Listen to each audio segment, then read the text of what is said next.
You must be wondering what this revenue sharing is all about, and our business editor Julians Amboko has been digging into it with a closer look at the implications for you, the taxpayer, and what gets lost in the politicization.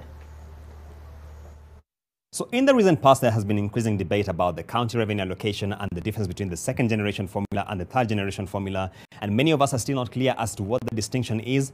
Let's try and make sense of it. So let's start with the current formula, which, of course, as many of us know, considers a lot of weighting being given to the population factor. So the larger the population size of the county, the more the revenue it is allocated, and that's given away to 45% of the aggregate index. Then we have the equitable share factor. There is this pot from which every county receives the same amount of money. It comes next at just 26%. And from there, we move to the poverty index, which refers to the poverty prevalence, or what economists call the poverty headcount ratio at the county level. So the more poverty inflicted a county is, the more revenue it should receive, so that it can address some of the challenges that come with poverty. The land mass, so the larger the county, the more the revenue it receives. So the land mass is weighted at 8%. Then we have the fiscal effort, which refers to the degree to which a county is mobilizing its own source of revenue, because this has been a matter of intense interest that counties should be increasingly more self-reliant as opposed to being reliant on allocations from the central government. And finally, we have the development factors, which refers to the underlying infrastructure and how it is being expanded at the county level. So that is the current formula. And how is it distinct from the one which is being proposed? If we could cross over to the proposed formula.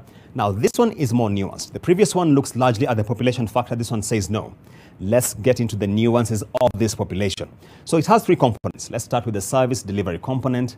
So the basic minimum share, which is the same pot from which every county gets the same amount, is given the highest weighting at 20%. Then we come to the health index at 17%. So the degree to which a county has a robust health infrastructure is a key consideration. The less it has, the more revenue should be given so that it can expand its infrastructure. The agriculture index, which if you read the Commission on Revenue Allocation report, talks about the penetration of the rural population at the county level, because it is assumed that majority of them are on subsistence agriculture. So the more they are, the more allocation they should receive to at least ensure there are value chains being built around the agriculture sector. And the other county services index, which is everything aside from health and agriculture index, is weighted at that percentage. The second component being considered is the balanced development component. Now here we go back to the poverty index, which is being weighted at 14%. The poverty headcount ratio I mentioned earlier still comes in here. The land mass has not changed. It's at 8%. So the larger the county, the more the revenue it receives, weighted at 8%. The urban services index, which refers to the underlying infrastructure and the degree to which the county residents can access auxiliary services, weighted at 5%. And finally, under this category, we have the roads index, which is weighted at 4%. So counties have the obligation to ensure that there is expansion of road infrastructure to make markets more accessible and other services. Now, the final component in the proposed new formula is the fiscal effort. Now, going back to the discussion around mobilization of on-source revenue is now being weighted to at 2% compared to 4% earlier. And fiscal prudence. Now, here is where the Auditor General accounts become very critical, because fiscal prudence refers to the degree to which a county has prudently managed its resources which are allocated to it, as well as on-source revenue. So depending on how the Auditor General has ranked the counties, now this is what is being weighted at 2%. So the key difference here is that the previous formula looks largely at the population of a county as the key factor of consideration.